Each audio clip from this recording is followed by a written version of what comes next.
Okay, reconvening now. Play there, Brent. Okay, good. We've got summer recreational monitoring roundup presented by Michael and Matt. Welcome, guys. So if you could truck on, we'll get into it. Thanks. Oh yeah. Good morning, councillors. So I'm Mike Townsend, and then Thomas Wilding is stepping in for Matt Allen, who is away today. So yeah, here to provide a summary of this recent summer's recreational monitoring results. Acknowledging here, particularly Mafalda, who's done a lot of work on this presentation and across the science section. Also to acknowledge the work of the environmental monitoring section as well, working under particularly challenging conditions this year in terms of roads and weather. So yes, to them. With respect to weather, I should also point out here that we collect our samples kind of routinely throughout the week, and so over time they integrate a range of weather conditions. So we don't avoid wet weather, we don't target hot weather, we go out under a range of conditions. So we're going to provide a summary of the data. We're going to look at indicators, so cyanobacteria for lakes, E. coli for lakes, rivers, and estuaries, and then enterococci for the marine environment. And a point to note is that the scale on many of the graphs are log scales, so we're talking about orders of magnitude changes as well. But firstly, Thomas is going to talk about freshwater, and then I'll jump back to.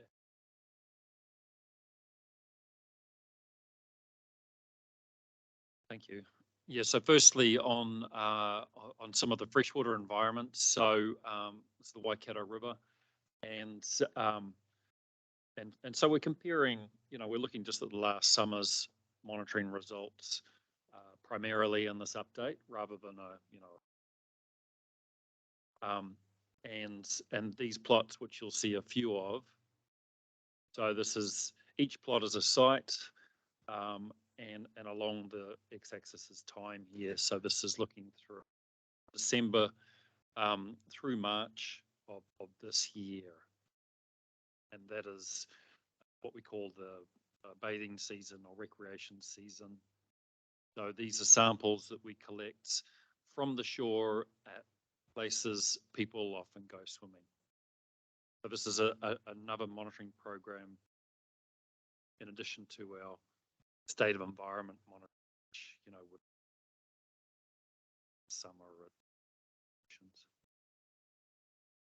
So for the Waikato River, we see some dots here that are in red. So that means they're over the 540 probable number E. coli, unsuitable, and this will produce a warning for some of these sites. So you can see most of the time we're in the green, but we've got a few dots in the red. At Huntly, Hamilton, Wellington Street Beach, some other points. Over on the right here, what we've got here is the term grade. So this is looking at all the data we've collected, and that gives us what's the long term, what's the prevailing risk on a particular day that we'll have exceedance this particular site. So Karapiro.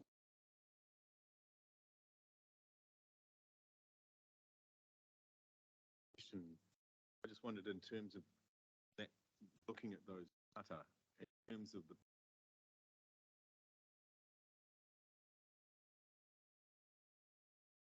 does this suggest that these are unacceptable levels? Yeah, that's right. So we have there's two limits in MPS. One is related to ecosystem health and one's related to contact recreation.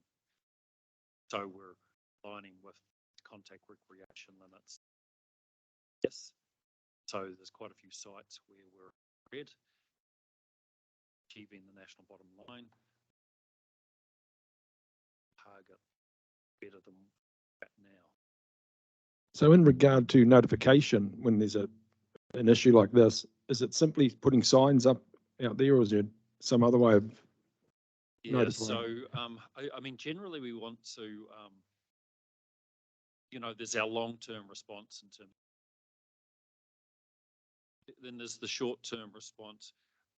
We want people to be able to go swimming and enjoy themselves on the weekend. So ideally, we want people to find out there's a warning in place before they leave home.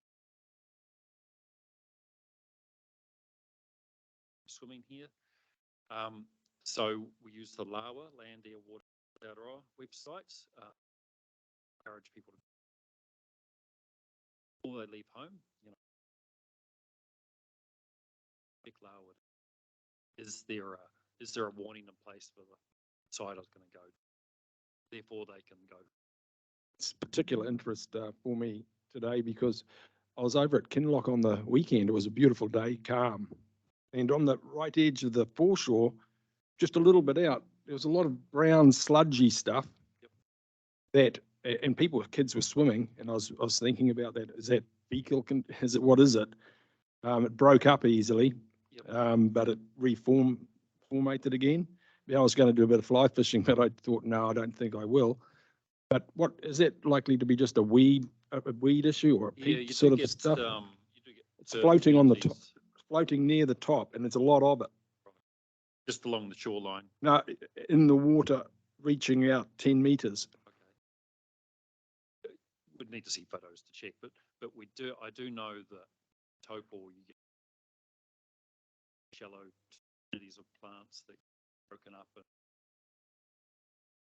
when there's a sea rolling waves coming, it'll break that up and it'll accumulate shore, so we can algae growing on the bottom near the shore. If there was an issue, how quickly is it addressed? Is it literally like the public just ringing up saying, hey, what's this stuff? And then you guys tend to whip out there and have a look, or does it take longer than that? Yeah, for Taupo, well, we have our routine monitoring. So scientists from Tūwharetoa are around routinely and sample there, but they're not sampling at the moment, right? Because we're outside.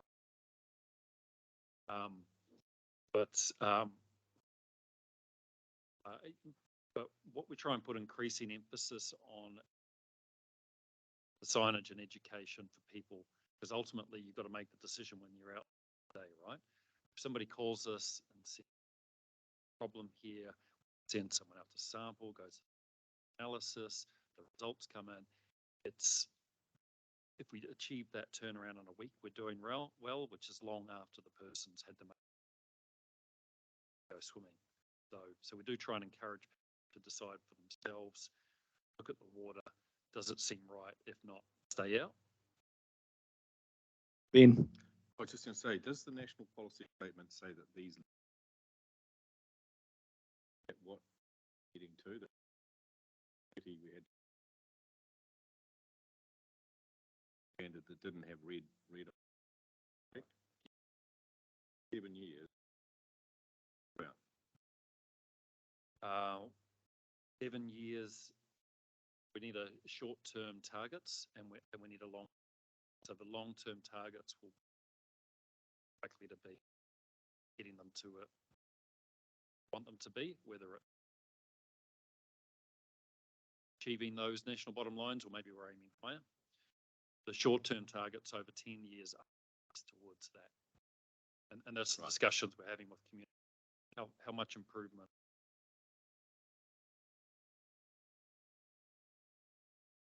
Towards.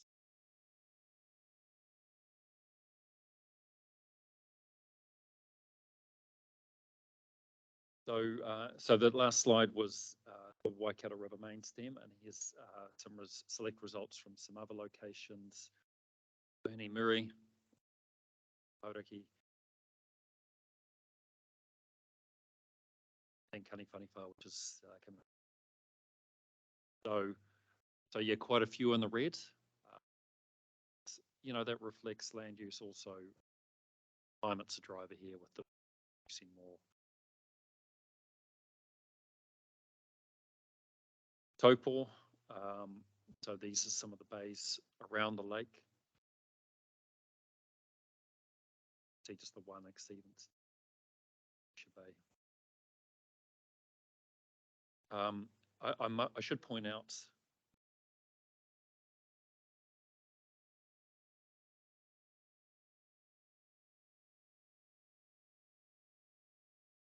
Yeah, so these long-term grades, so we didn't have long-term grades signaled for a lot of these sites until this year. Need 5 years using consistent methodology. So some of these long are new to this update.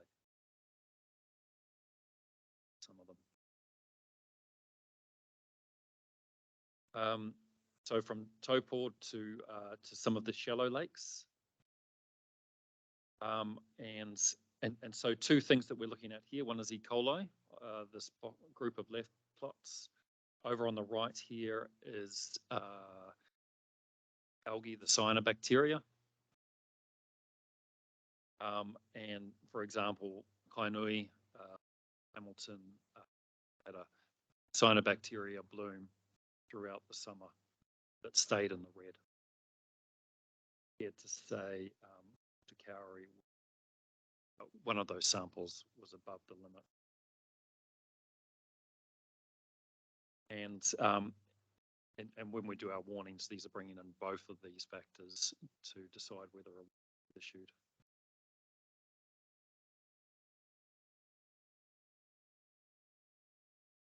Oh, and I should mention, so I mentioned the LAO website. There is also signage, and sometimes there'll be pieces.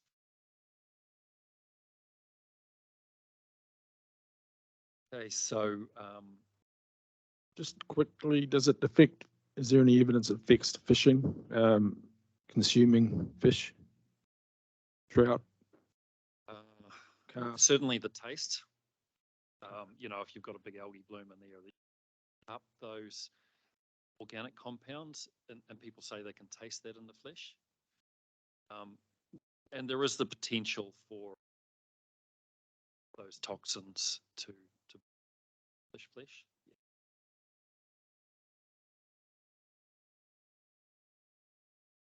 Okay, so you can see that long-term grade there.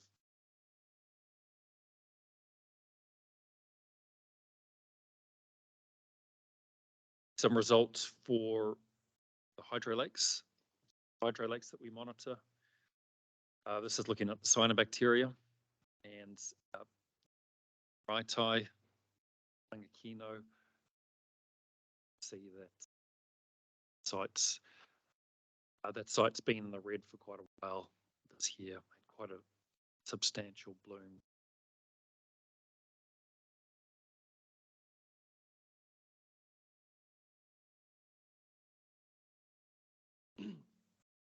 So over to me to talk about our open beach and estuarine sites.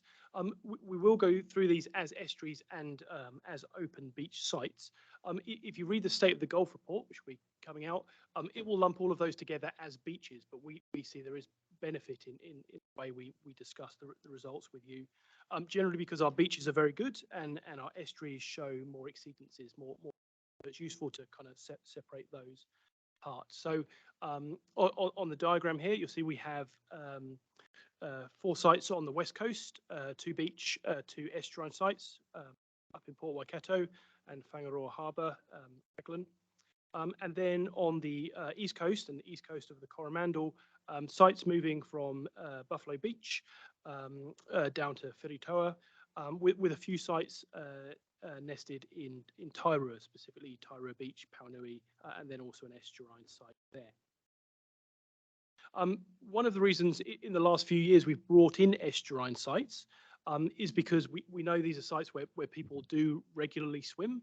Pepe Inlet in Tairua will be extremely busy on a summer's day, and in Raglan out by the motor camp there'll be people in the water and kids jumping off the bridge from dawn till dusk. So it's important that they are integrated into this monitoring.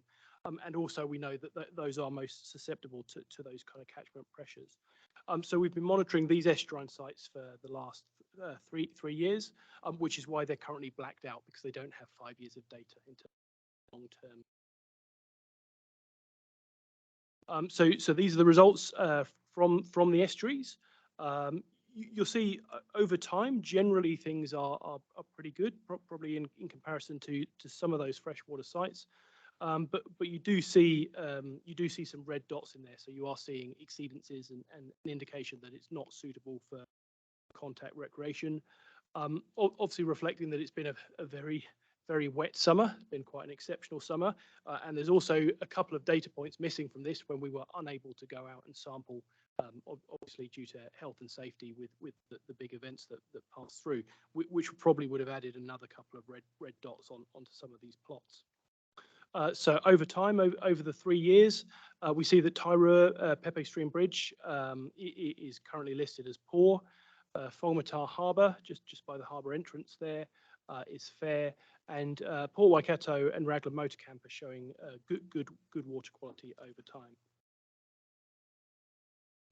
In terms of the open coast beaches, as mentioned, a bit of a different picture, that generally we see very good conditions, 1 or 2 exceedances, and these are generally, or certainly this year, we're all linked to kind of weather events. As I mentioned, we kind of go out, we sample routinely when we can, and so the example of the Whangamata exceedance, that was after a very heavy downpour and a kind of weather warning for the. So over time, generally things are pretty good. Sunset Beach is fair, but the rest of the sites are either good or. Question there on that Whangamata one.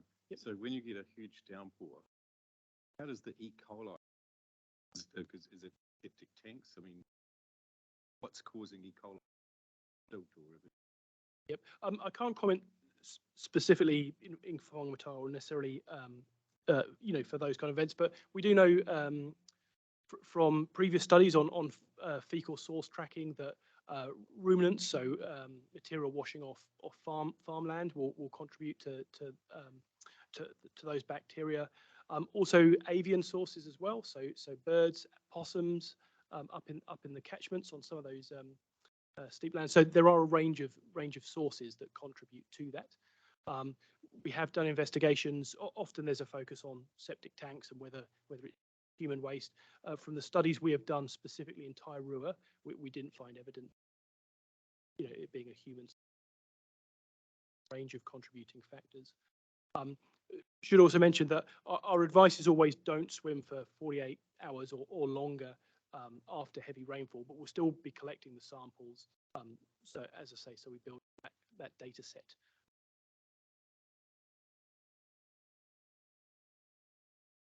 So moving on here, and some themes which have already come up through questions, which is really around kind of communicating results and things we've been doing and things we continue to work on. As Thomas mentioned, the use of LAWA in terms of information and trying to get people to go there and check as before they make a trip out, promoting that kind of via social media and kind of joint messaging with Te Whatuora and others. And then also, again, related to that comment, greater use of permanent advice signs at bathing locations. So areas where we know there are consistently problems, that there can be advice there, which might. So for example, a big sign at each popular beach, QR code, please check your swimming today, bang with your phone, straight to a reporting site up in the sky, and is that a possibility to do something like that? Yeah, that's kind of, for the coastal stuff, that's kind of on our to-do list, and kind of working with lifesavers, particularly now everyone is much more familiar over the last few years of using QR codes. That kind of technology has come on where it is a really viable option. Potentially QR codes also removes the workload on lifesavers themselves in terms of, is it green, amber, red, that effectively that information, it can just be there for people attending a beach. I should also mention that we sample between the flags on most of these popular beaches for that reason, that if we're telling people the water is safe to swim, they actually need to be in a physically safe space to swim. So yeah, it's certainly an idea we're going to explore. Lifesaver New Zealand have a kind of an ongoing relationship around some of the Auckland approaches and the modelling, so we'd have to check, there would be appetite to kind of build in a lower function as well, but I think that would be a good idea. So yeah, certainly, more work on the there. And specifically in terms of kind of managing toxic algae, we've kind of touched on this before. Some places that we just know are kind of unsuitable. So even though they're not monitored, potentially there's the option for them to be included on LAWA that presents information that we know these sites are suitable, and using a combination of kind of local knowledge, historic data, to really identify those high-risk sites, to change those behaviours and get people seeing this information. So just in summary, some of the future direction. So one of the things we are going to have to look at is the coastal program, just with respect to State Highway 25A, in terms of the road loss and the extra time that's putting on there. Our day was pretty much maxed out to prior to the road going down. So now actually an extra half an hour or longer each way means that we're going to actually have to look at the combination of sites that we're able to safely go out and do on a field day. But also looking at ways to reduce the time it takes for water quality results to be available. These samples are often a 18-hour incubation on a water sample. By the time it gets back to the lab, by the time it goes through Hill's QA process, by the time we get the data through the systems, it can actually take a bit of a time, particularly if we have a holiday on a Monday. If we're sampling Tuesday, Wednesday, we're kind of trying to get the information out on a Friday, or the kind of time when people will be making plans and checking. And also looking at some of the more rapid testing as well, some of the freshwater sites. And then again, working kind of closely with Te Whatuora, and really about public's ability to evaluate the water themselves. There's also guidance on LAWA about, what should it look like, what should it smell like, when should you go out, heavy rainfall. So really to kind of get those inbuilt behaviours to negate some of the need for there always to be, fresh results. We need people to use that kind of guidance. And then, as already mentioned, kind of working towards reducing reactive field monitoring. If staff are required to kind of go out because they've seen something a bit odd, Eloise previously would drive, 2.5 hours, get there, and then it would kind of be obvious to her what the issue was, and it wasn't necessarily something council to. And as Thomas mentioned, getting at that through education, through information to people, then that will help reduce that reactive. Ben? Yeah, I hope that you would the East Coast summer times where people be your idea that it's going to take an extra hour to drive happening to it. The green ones aren't going to be there. Yeah, we work quite closely with a team from TCDC, from the TAs from TCDC for Randall and Te Whatuora. Yeah, we've talked about that as an option. Another option potentially is them providing samples. So if you can shave off Pauanui from your route or Hot Water Beach, if we could pick up a sample from their field teams, that could save a bit of time. Yep, again, overnight stays are possible, going up on a Sunday and doing the run on. And yeah, we'll just have to explore, what can be done within budget for. I can understand in winter that you monitor through winter, obviously. But We monitor November through to end of March, right. Early April, depending on when Easter falls. We sometimes sneak into Easter if the water warmer, people swimming, but it's over winter. Okay, we're moving on. Does that complete your report, gentlemen?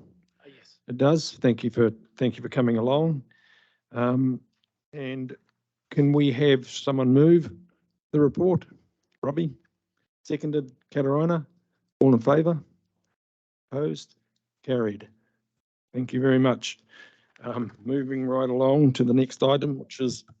Could I just say something there? Yes. I'd hope to think that we've got staff in Wodianga and elsewhere on the Coromandel, that surely we can talk to one another and things could jointly take water samples without you having to go all the way up the Coromandel.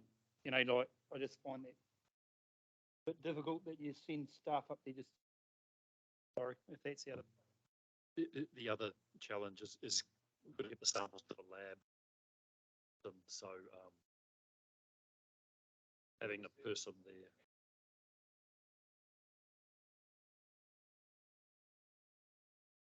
Thank you, gentlemen. Right, we've got Sang Soo and Bevan. Welcome. Go right ahead.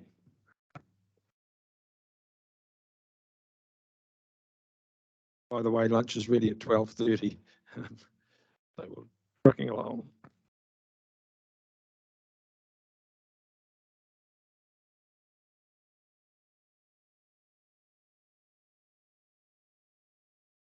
And just to introduce the report, actually it's trends in water quality, trends in water quantity in the Waikato region 2023. Thank you. Yeah, thanks for the opportunity to speak to you. I'm going to start by providing some context around the overall rainfall patterns and lead into the hydrology. Waikato region, we're going to talk about some trends, flow, groundwater, and I'll hand over to Sang Soo. Water resource, starting with the annual current allocation and historic and also patterns and use. We'll touch on Evan, could you just pull your mic a bit closer? Yeah. Thanks, yeah, for online folk. Thanks. Yeah. He'll touch on some cross-boundary transfers and then look at some of the implications of the. So over on the right, that's the annual precipitation pattern for the Waikato region. This is looking at the latest climate normal period. So it's a 30-year period, 1991 to 2020. You can see the drier areas of the region. So Hamilton Basin, Karakia Plains, down into Taupo and the Riparoa Basin, and then the wetter areas, so into the Coromandel Ranges, Western Ranges, up into the Central Plateau, up into the mountainous regions. So we just had a look at the rainfall. When we talk about groundwater, this is just a bit of context of the geology of the region, and so when you see when you think about the groundwater, it's depending on the material, the geology that you've got that the groundwater's in, and of course the surface water that you're seeing is coming from the groundwater as well. So when you look outside and you think you haven't had any rain for a couple of days, of course that water in the streams has been fed from the groundwater.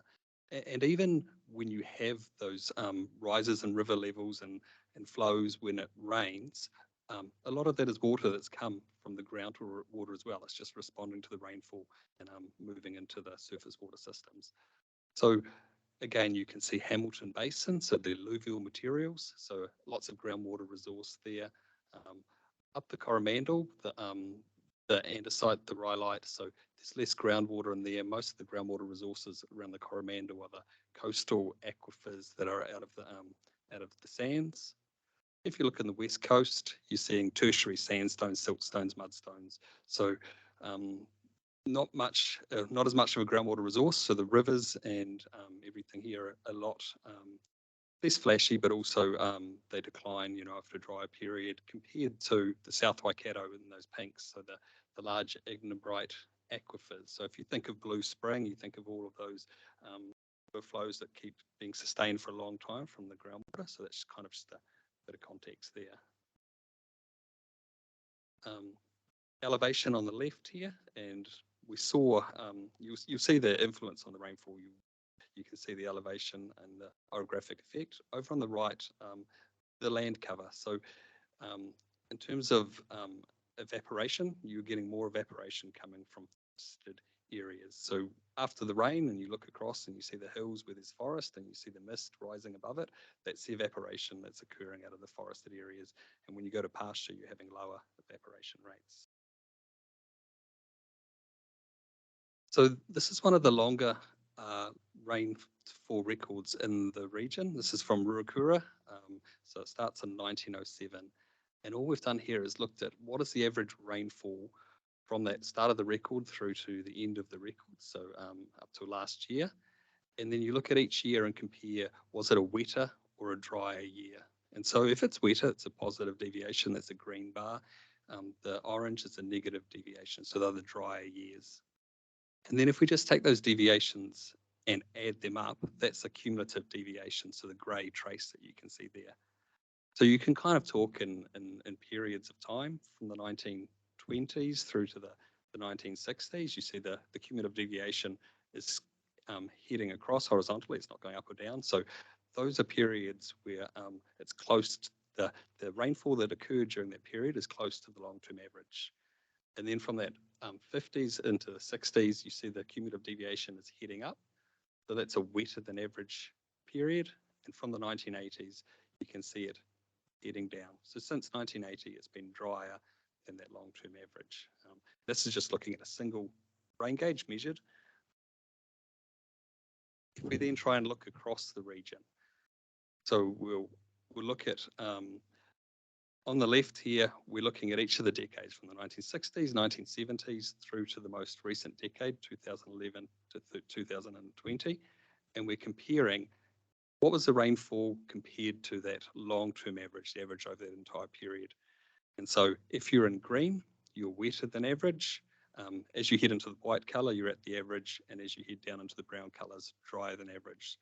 So you can see the wettest decade, so similar to what we've seen from Ruakura, just a single location. You can see that pattern right across the region.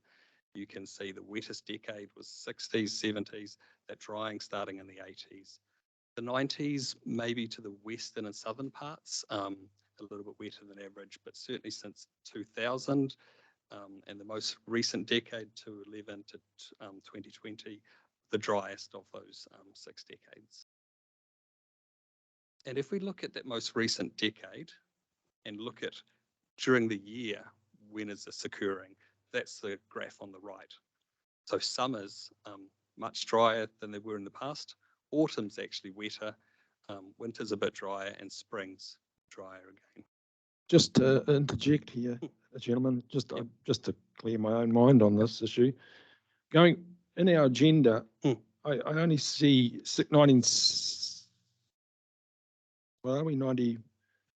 91 to 2020, something or other. Yes. So, but looking at that other graph you showed us, it's not in the agenda. No, that's just a context to say, here's a long term, but we don't have those rain gauges everywhere. So now we come into a data set that starts in the 1960s for rainfall. Right. But as we get into river flows, it's shorter records, groundwater and water. But it could well have been a lot higher earlier. Yeah, and I will have a graph showing the relationship between the rainfall and the river flows. And the other question I was going to raise while I'm at it, we'd look forward to you presenting 2020 to 2023 at the next, as soon as you can. Yes. As well, just so we can overlay that. Yeah. The irony of the wetness is not lost on me. Yeah. So just so we're over it all. Yeah, absolutely. That'd be great. Thanks. Carry on, gentlemen.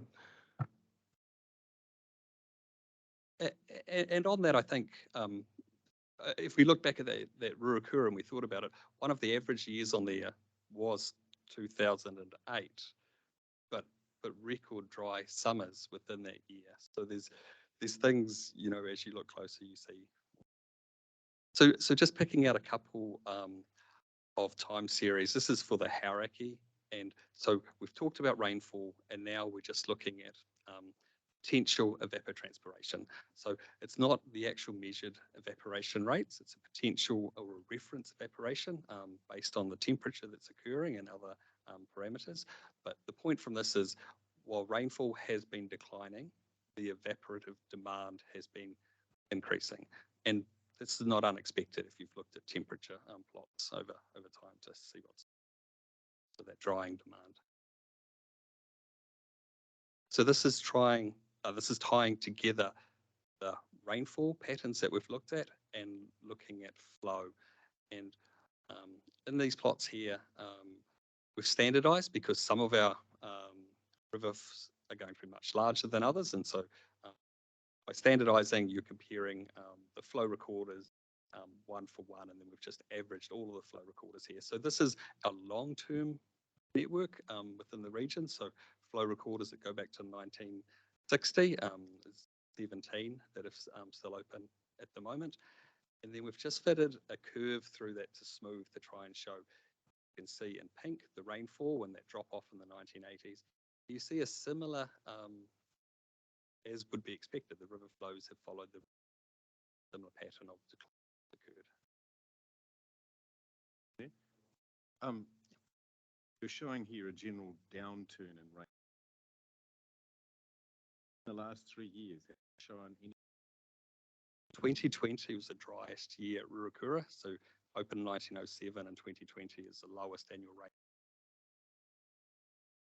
The most recent year, so I was looking at Pinnacle, stuff had 6.6 meters of rain since July last year. Evan, just a little closer to the mic again. Apologies, yeah. Some interest. So many of, there certainly is an uptick at the moment from the rain that has occurred, yes.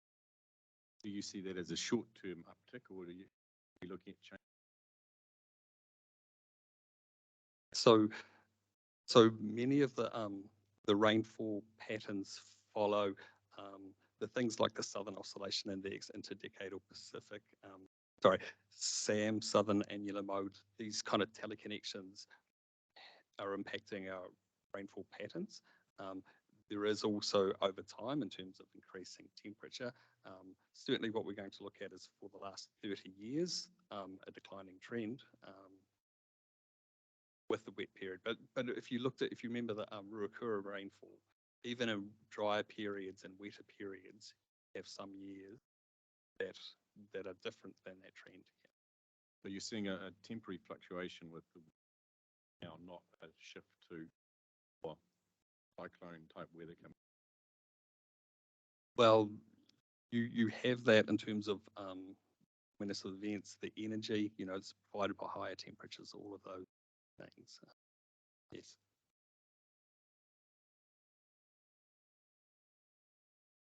So this is that recent period, that 30-year climate normal, and the trends in river flows. So you can see the decreasing highly likely or decreasing very likely trends across large parts of the network.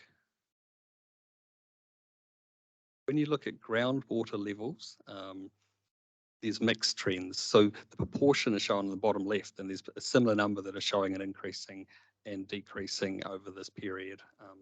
So I think the point we've got there is further investigation required. When you look at groundwater, of course, there's another dimension here. Some of these are very deep systems, and so will react in a slower manner. Some of these are systems that are used for production, so they have, use coming out of them. So there's more work to kind of tease that picture apart. And also, like all trends, the period that you're looking at, this is looking at a 30-year period. If you come into a shorter, you might start seeing something different. So. And I'll hand over to Sangsu to talk about the water resources.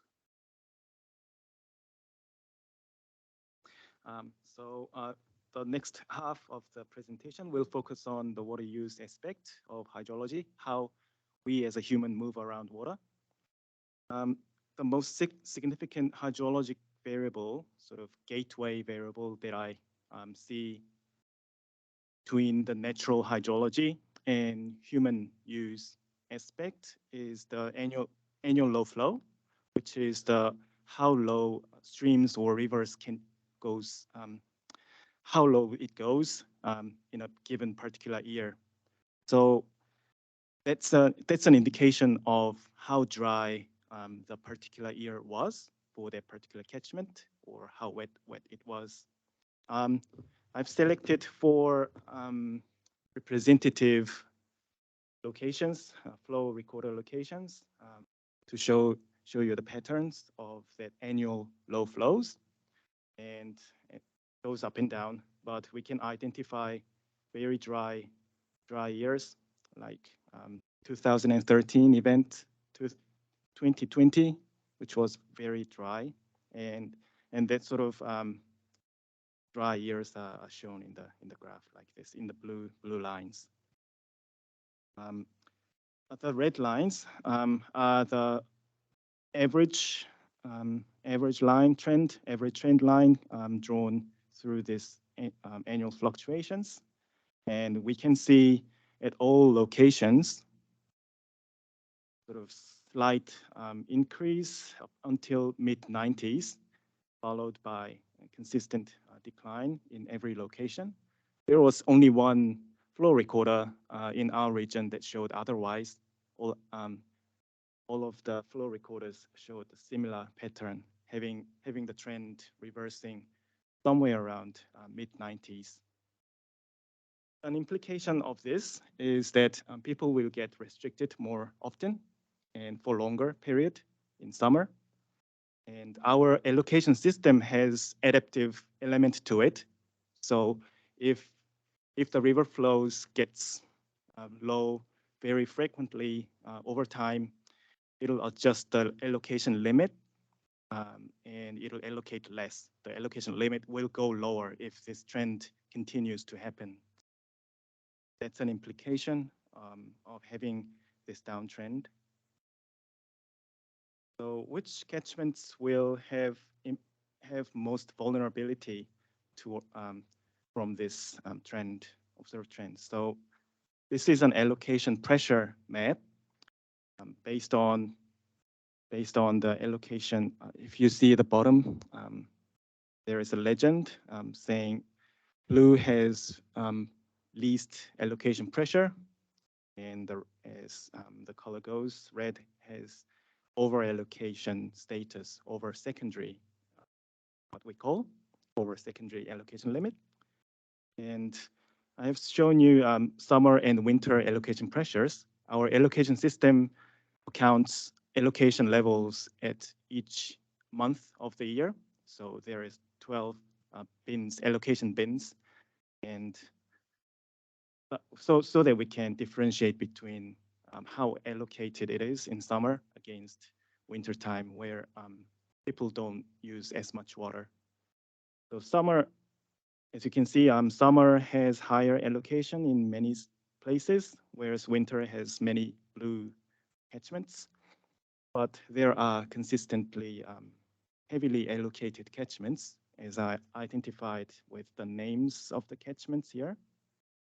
Among these, I see Piako and Pangamarino catchments are most difficult because these catchments, this over-allocation come from mid to small water users as accumulative allocation pressures, whereas places like Pirongia Supply, Pukai Whenua is here, and Waihi Basin, it's mostly influenced by big water use.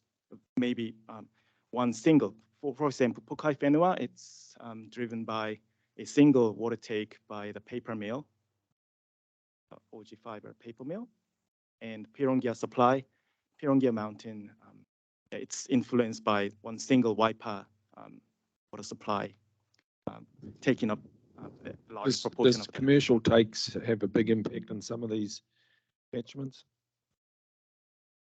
Water bottling, Piako, for water example. bottling. Yeah, bottling.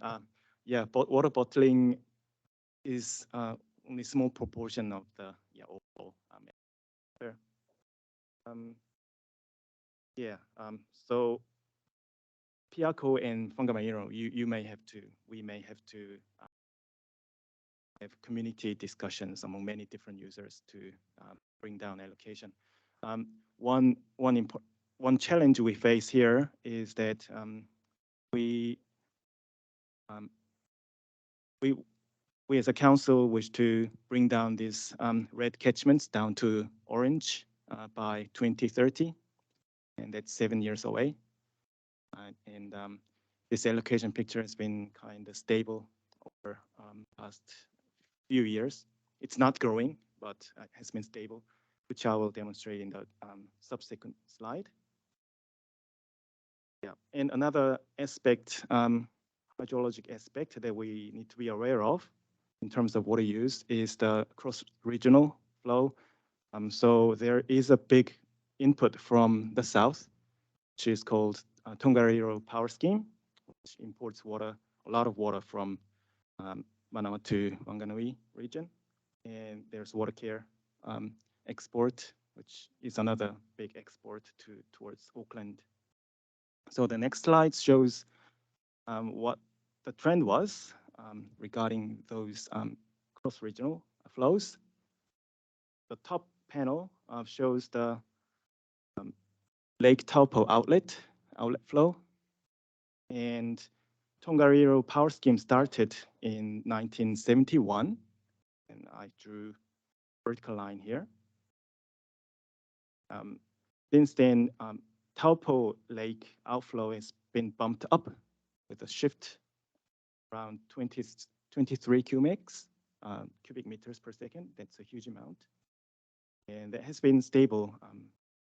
That bumping up effect has been stable over the past period since 1971. So been providing us, Tongariro power scheme has been providing us good supply of water, additional supply of water for hydroelectric power generation and downstream maintenance of Waikato main stem flow. And bottom panel shows what Auckland has been taking from our regional water bodies. So there are three main sources that Auckland water supply takes from. One is Waikato main stem, and the other two, which is represented by the blue area.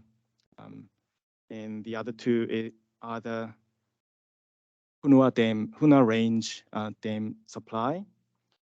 They are represented as orange and green area. And there is a pattern that demonstrates how water care strategize taking water from our region. So there are times when river mainstem, Waikato mainstem gets higher, then they have reduced amount taken from the dam supply. And there are times, in the middle of the graph, there are times that Auckland's take more water from the dams and having less water taken from the river. But overall, they are taking kind of similar amount of water as a system. So it looks like Auckland water care is using the Waikato main stem as a emergency supply when they can't meet their demand using the dams. The export to Auckland has been stable over the years, since 2014 at least. Right, the next slide shows our growth in allocation over time. It starts from 1969, which is the year that we started giving out water permit and keeping the record of how much people taking water from our water bodies. And you can see consistent increase up until 2013-ish year. And then allocation level is not going up or down. It's fluctuating up and down, but it's kind of stable. This is the regional total, by the way. And green line is the surface water allocation, whereas the orange line is the groundwater allocation. Surface water is our popular choice of water supply because it's cheaper to construct the infrastructure, whereas drilling bore costs a lot. So relying on surface water. The fluctuations you see in the modern years past since 2010-ish is a result of us starting the monthly accounting of the allocation pressures. So you have a seasonality from that point. Next slide, similar. This is actual water use graph. It shows similar traits as allocation, which is the maximum allowed rates that people can take from in our region. This is the regional total actual water rates. Again, we see similar seasonal fluctuations. That's a result of us implementing water metering and reporting. So we have more detailed water use information, 2010. And agricultural water, this purple color is the agricultural take, is consistently growing over time, and municipal take stepped up in 1997, which is a result of water care starting the take. So as a summary, Just a question there on Yep. that last one. So just quickly, mhm, these graphs, of course, are what I said earlier. So how does the impact of the waterfall now, what's the impact of the waterfall in the last year happening in Waikato compared to this now? so To your map, because your waterfall, maps you only mean, go to 2020. yeah. This statistics goes up to 2022. So waterfall, you mean rainfall? Yeah, heavy wetter. Exactly, because all weather. of this is based on waterfall, really, you know. And last week, Mercury Energy put out a paper online to say that they've had to open up the Lake Taupo gateway because the lake was too high. Yep. And so that means if the lake is too high and they've got to get rid of the water, it goes all the way down to Waikato. You know, the effect of all of that as it goes on down, how does that through your guys? Yeah, all I of mean, I'm those not will be quite logged interested in, in in our database. For example, this this is a Taupo outlet flow, and there are occasions that they have to release a lot of water to control the lake level.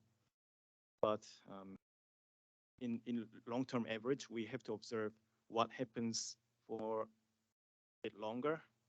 We can't just say things are getting wetter based on one year, but we to accumulate a little bit more data in order to say that there was a shift in the trend, something like that. Yeah, Does that I answer the suppose, question? yeah. Yeah.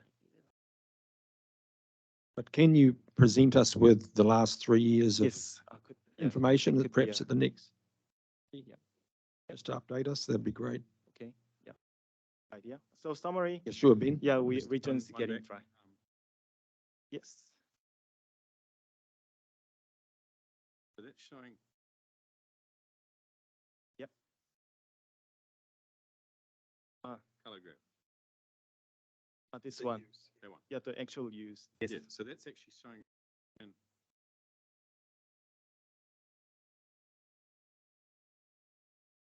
between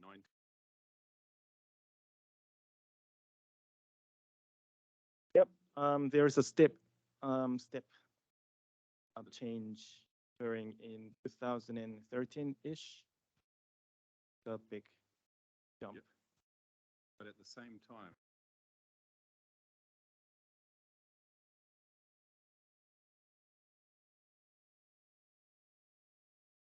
That's right. So less rainfall, but people are authorized to take more. But the authorizations were controlled by the allocation limit. So people were taking way less. So the allocation pressure was way lower back then, getting more and more water as they experience drier situations. but then what we were showing big meters level in the whole system.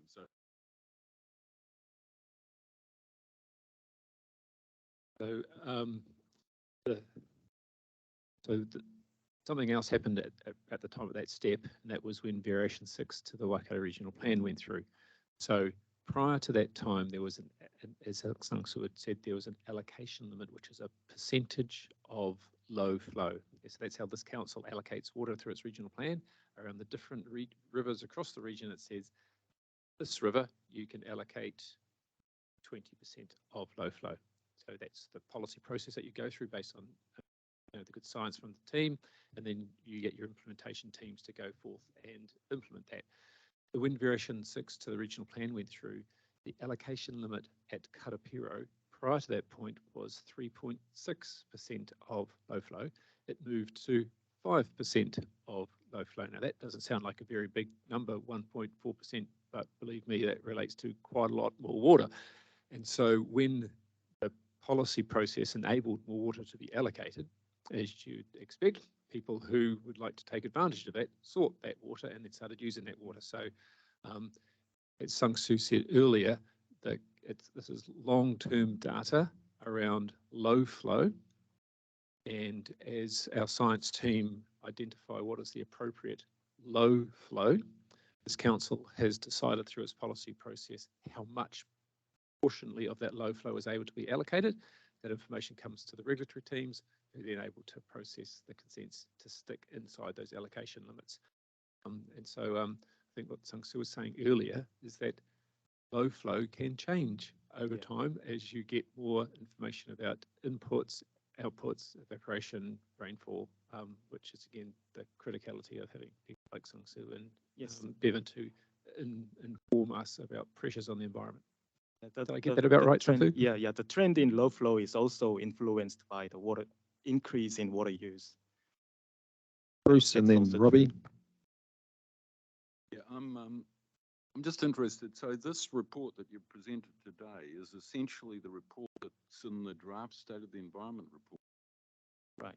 Yeah. And so what I'm trying to understand, so the purpose of it being to this committee as an update of the SOE, the existing draft SOE, is that the purpose? Can I grab that one, Councillor? So when we were looking to work through an agenda for the triennium of this committee, one of the things that we talked about was grabbing State of the Environment report and having a little bit more opportunity for some in-depth conversation around each of those elements. So the previous committee, I can't remember, should remember, councillors might remember, we picked a couple of topics and this committee had a really good conversation at a little bit depth.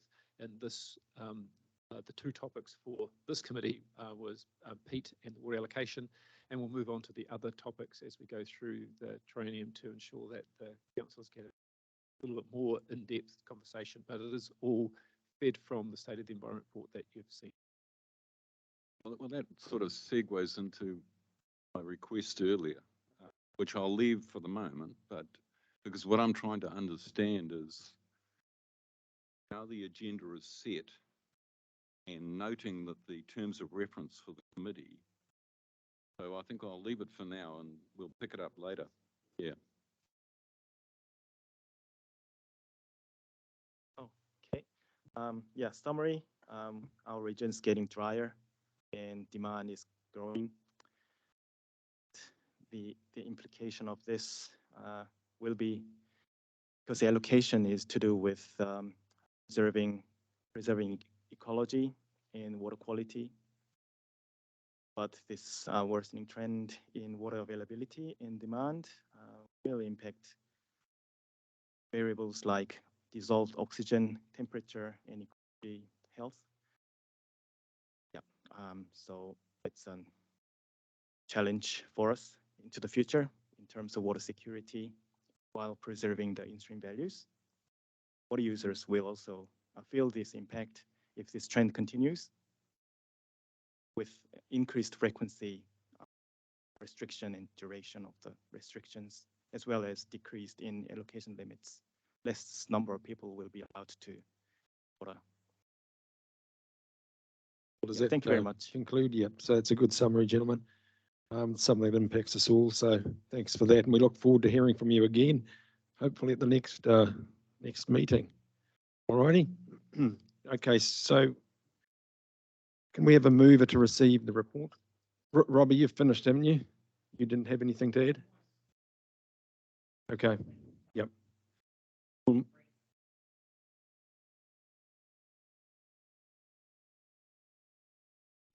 Yep. My thing was that when water consents were, when was that? That was about 20 years ago now, wasn't it? Or when did we start getting water consents?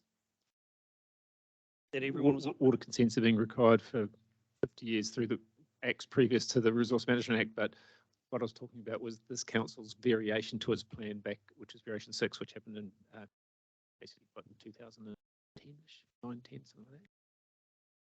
Yeah, so I was just wondering if that was a part of why the allocation had increased, because actually you knew what was actually the total draw was what was taken out of the catchments. That's all.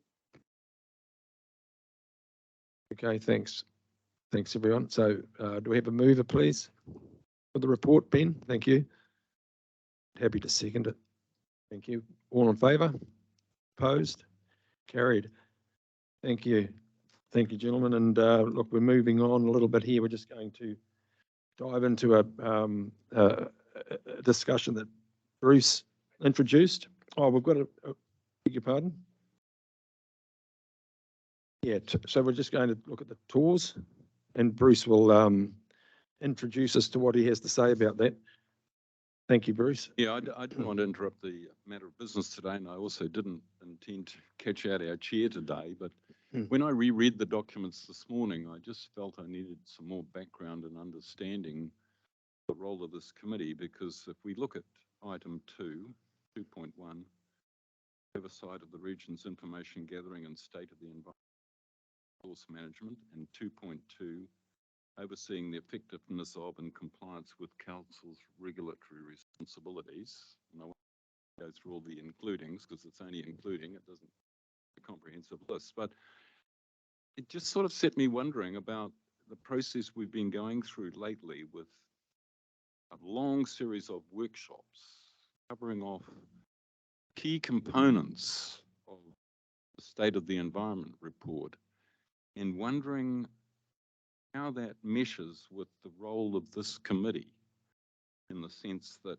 it looked to me from our last workshop that chunks of that SOE reporting were then going almost directly to full council, when actually I think the purview of this committee is large chunks of what we've been doing in the other space. So I'm trying to understand that, and also how agenda setting occurs, because again, and this is not being negative, it's just a statement of fact. Here we have another water report, big chunks of information gathering and state of environment, overseeing of effective compliance, etc., which lie in other areas. And the question is, when are they going to see some daylight? So that's really all I'm thinking. I'm trying to understand how this is meshing together with the other process that we've been experiencing lately. Thank you. Does anyone want to comment on that? Brent or Pamela? Do you have anything to say about that? So sometimes things are at times happening a little bit, and sometimes happen in a little bit of parallel. So the formation of this committee has been about council's responsibility around state of the environment monitoring and council's responsibility around policy effectiveness. So our science team is gathering that information, can inform this committee, which then gives this committee the opportunity to maybe recommend things to policy committee or council about information that's coming in about things that are being seen out in the field that this council might then want to develop a policy response to. What's happening right now is that you're in the middle of a policy process, and so as the policy team are looking to help inform the policy committee as you're looking to go out to the community to talk about issues that the community might be interested around developing policy, it's kind of at the same time that they're looking to make sure that you're fully informed in that policy space. When Clyde and Katarina and I were looking to put together this sort of series, an agenda over this year, one of the things that we recognised was that when you have the State of the Environment reports, you may not have had as a council the opportunity to have the more in-depth conversation with the scientists that you might otherwise want to have, because sometimes those agendas can get pretty full. And so that's why we three together thought that it would be useful to be able to, each agenda have a couple of items so that gives the councils the opportunity to go into a little bit more depth. This is the place where state of the environment monitoring. If there was no policy process going contemporaneously, all that stuff would be coming through this. Regulatory side is those things that you'll see regularly. This time, there wasn't a significant activity in the compliance space to take up space on your agenda because those other items were taking more time. But generally, you're going to be having compliance matters, building act matters, consenting matters, litigation safety matters, which are our regulatory functions. But we adjust the agenda to make sure that you can have enough time for the conversations that you need to have. Hopefully that kind of answered your question, but right now you're hearing it in two places at times because slightly different purposes. What would you like to see as a result of what you've raised today? Well, I still say I'm struggling to get full clarity here, and I guess I am wondering again about when we have discussions like in a workshop or so. Yeah, what is it? I would have thought that some of the stuff that's potentially going directly to full council, I'm hoping it was discussed in an earlier term of council because it hasn't been discussed by us in this committee. I mean, elements of all of that SOE workshop that multiple iterations of stuff we've sat through. So I'm just not sure whether that workflow is occurring that way. And second of all, what process around agenda setting when gaps, when words here are in our responsibilities are oversight and overseeing. So when we see what we think are gaps, what is the process for populating an agenda to address some of those gaps? That's really what I'm asking. Okay. Actually, you probably speak first, Pam, before I put my foot in something. But the way just the way I see it is, if there's any of our committee members has any issue that they'd like to come to this agenda, then just come and see us, either of us. We want to hear, Bruce, about these things because you're on top of stuff pretty well, and I think that's very important that we hear what you're concerned about. So we're all ears. The other thing is this committee delegates authority, doesn't it? So it doesn't make decisions. So if there were any decisions, it's more about receiving information, receiving reports. Correct there. And Pamela, I'll just throw it over to you. If you look at the tours, this committee does have opportunities to make recommendations through the Strategy and Policy Committee. So as the director was saying, this committee is able to do a bit more of a deep dive in specific areas, particularly in terms of response to policy we have in place. And so if this committee saw trends that it felt that our policy was inadequate in certain ways, then it can make recommendations through to strategy and policy to go to perhaps review the policies that are in place and address any shortcomings, right? So that would be the process there.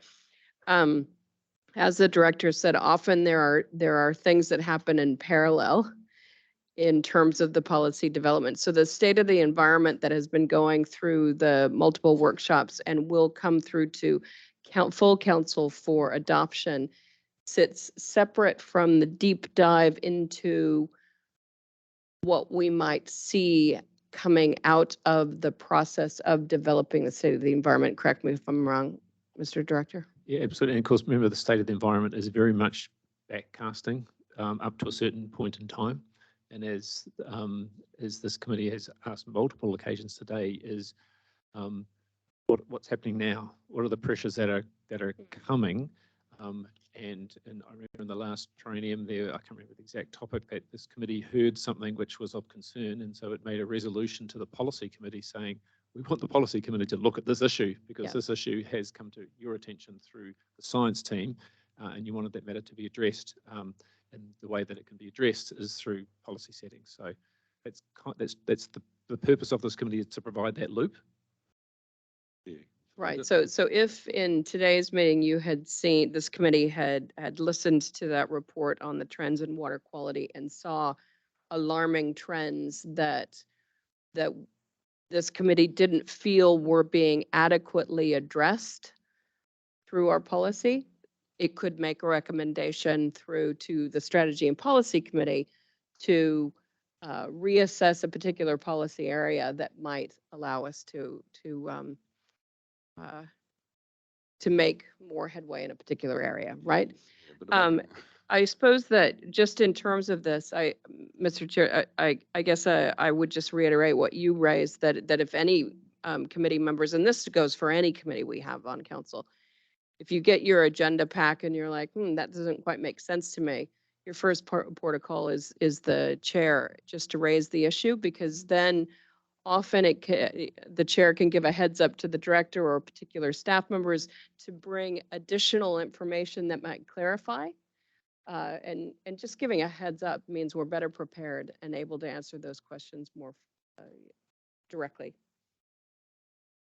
My last comment would be though, during our workshops, a number of issues have been flagged, and I'm interested in knowing how that feedback loop occurs. So a number of gaps have been identified, and I'm sure you heard me talking about some of those gaps. And so then the question is, at what point does the information that's coming through to a workshop get harvested and have a feedback loop to the setting of an agenda here, where, for example, again, I'll repeat the words, it says oversight of the region's information gathering and state of the environment reporting.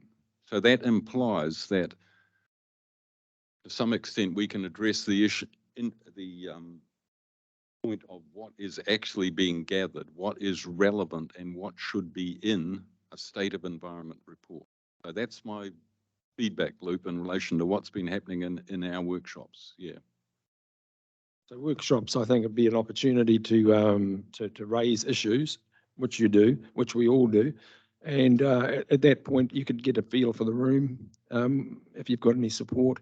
And at that point, it's then, I think, the councillor's responsibility also to take it to the appropriate chair and try and put that on the agenda. So once again, I think that's the best process, is if there's something that you've identified, this is the place to try and talk to us and put it on the agenda, Bruce.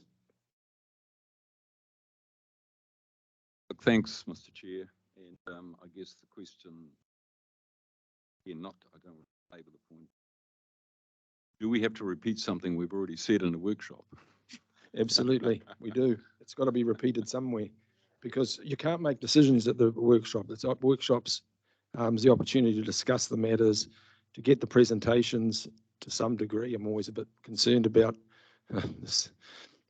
Anyway, but definitely, yes, they have to be re-raised, I think. Pamela, have you got anything to add, Madam Chair?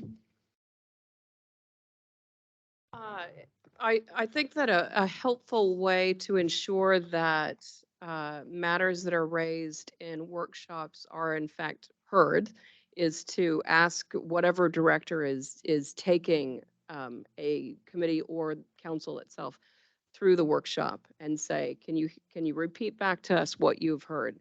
And that's a way for everybody to check in and go, yep, that was what I collectively heard, or no, hang on a second. I'd like to make sure we register this. So that, I think that's a good check-in point. But as you say, Mr. Chair, it is, workshops are not where we make decisions. It's just where we, build up our information and our knowledge and can give some possible direction to staff. So I think it is always relevant to raise any concerns that you have around a particular agenda item within a committee, just so that it gets on the table. So thanks, Bruce, for bringing that up, because it's opened my eyes a lot as well, just discussing it. So it's good. I'll just butt in there Robbie? for a second. This come up with Benjamin and Warren the other day, that in the freshwater policy meeting, and we asked, where was that statement made? And three of us can't remember when it was. So we asked Tracy to go back and actually ask when that statement was made, because that's what it's sort of same sort of thing. Like, so you have got the right, Bruce. You just got to remember to make sure you ask where it comes from, or it's gone, and did we agree to that direction, or? Yeah, All righty. Look, we'll close the meeting with a karakia. Thank you, Brent. Thanks everyone for attending too. Unahia, unahia. Unahia mai te turu tapinui. Ke wātia, ke mama. Te nākau, te tinana, te hini naro. Te ara takatū, ko rā hi rongo. Te whakairia aki ki runga. Ke tina, tina. Hui e, tā ki e. All right, we can say we've closed the meeting. Thanks everyone again. And lunch is out there somewhere, I think.